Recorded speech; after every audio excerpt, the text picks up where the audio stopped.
The year is 1600, and the heavy autumn mist clinging to the Anotsu River is no longer white, but choked with the black, oily soot of burning timber. In the muddy plains of Ise province, the silence of the dawn has been shattered not by the chirping of crickets, but by the deafening roar of arquebus fire and the guttural screams of 30,000 men. Inside the wooden walls of Anotsu Castle, the air is stifling, thick with the smell of fear and unwashed bodies, as a garrison of fewer than 2,000 souls looks out over the parapets at a horizon that has become a wall of enemy flags. This is not merely a siege, it is an execution waiting to happen, a mathematical certainty of death that has arrived at the doorstep of Tomita Nobutaka, a man who chose the wrong side of a divided nation, or perhaps just the honorable side at the wrong time. To understand the sheer weight of this moment, one must look beyond the rotting wooden palisades to the fractured spine of Japan itself. The great unifier Toyotomi Hideyoshi is dead, leaving behind a power vacuum that sucks the air out of every room in Kyoto and Edo. The country has split down a jagged line, the Western Army, loyal to the child heir and led by the bureaucratic tactician Ishida Mitsunari, and the Eastern Army, a juggernaut commanded by the patient, calculating Tokugawa Ieyasu. Anotsu Castle sits directly on the jugular vein of this conflict, a vital strategic corridor in Ise province that controls the movement of troops between the capital and the eastern provinces. For the Western Army, leaving Anotsu standing is not an option, it is a thorn that must be plucked before the final cataclysm at Sekigahara. And so, Mori Teramoto and Shasukade Morichika, warlords of immense power, have descended with 30,000 soldiers to crush a force 1/20th their size. The bombardment begins with a ferocity that shakes the very bedrock of the castle's foundation. The Western Army, frustrated by the stubborn resistance of the defenders who use the surrounding rivers as natural moats, resorts to a tactic of total annihilation.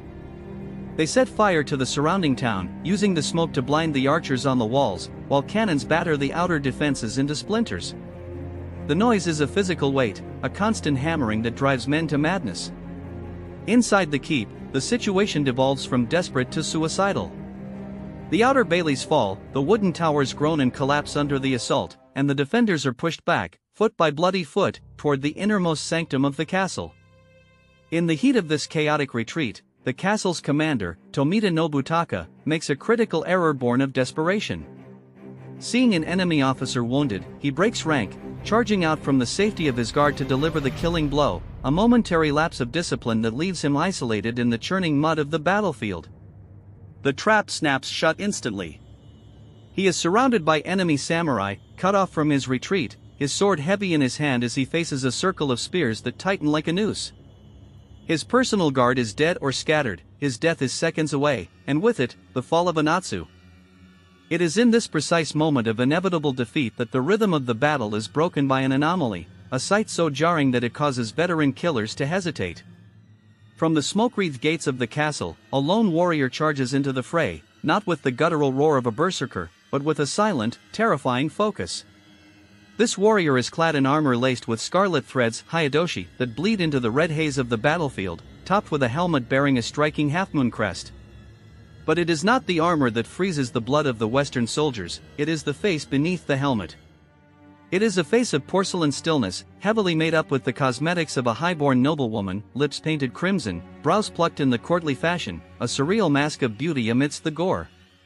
This is Yuki no Kata. She is not merely the wife of the commander, she is a daughter of the chaotic Sengoku nobility, with blood ties to the Ukita and Maeda clans, trained not just in flower arrangement but in the lethal geometry of the Naginata. While European women of this era might be confined to prayer or hiding, Yuki no Kata embodies the concept of Besshikime, women of the warrior class trained to defend the sanctity of the ie, the house. She does not scream for help, she wields her polearm, a weapon designed to negate the strength advantage of male opponents through leverage and reach, with the precision of a surgeon. She crashes into the circle of soldiers surrounding her husband with the force of a storm. The Western soldiers, expecting a desperate retainer, are instead met with a whirlwind of steel that moves with unnatural grace. Yuki no Kata singles out a prominent warrior, Nakagawa Saizeman, a retainer of the powerful Mori clan known for his strength. It is a duel that defies the physics of the battlefield, the slight, armored woman against the seasoned killer. With a fluidity that belies the weight of her armor, she deflects his strike and drives her blade home, killing him instantly. The shock of seeing their champion fall to what they perceive as a beautiful young boy for her appearance as compared to the legendary Minamoto no Yoshitsune shatters the morale of the attackers. The confusion is absolute. The Western soldiers recoil, unsure if they are fighting a human or a demon of the battlefield. Yuki no Kata does not pause to relish the kill. She clears a path through the remaining soldiers, her Naginata creating a circle of death that no man dares to enter. Reaching her husband, who stands battered and awestruck, she asks him a question that cuts through the adrenaline and horror: "Are you still in this floating world?" It is a question of profound melancholy, acknowledging the transience of life in a world where death is the only constant. Recognizing the young warrior as his own wife, Nobutaka is roused from his stupor. Together, they retreat back through the shattered gates, the scarlet-clad woman guarding the rear, a vision of martial perfection that the enemy soldiers watch with a mixture of hatred and reverence. The battle does not end with a glorious victory, for reality in feudal Japan is rarely so kind.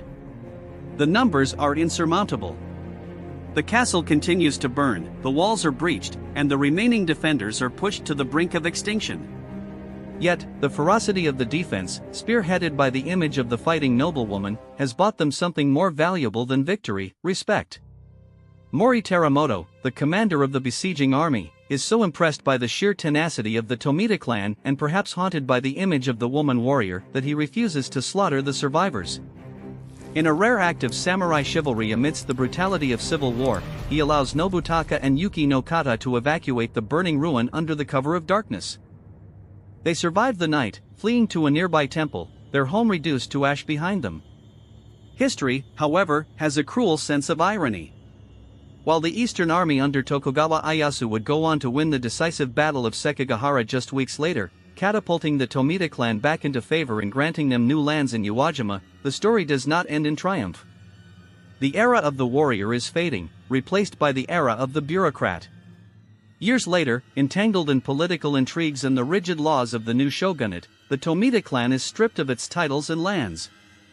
The woman who once stood alone against an army, who killed a champion of the Mori to save her husband, fades into the obscurity of exile in the frozen north of Mutsu. Her name is largely forgotten by the official histories, preserved only in the terrified whispers of the men who saw a demon in scarlet armor on the walls of Anotsu, and in the woodblock prints that, centuries later, would try to capture the moment a woman stepped out of the shadows and into the fire.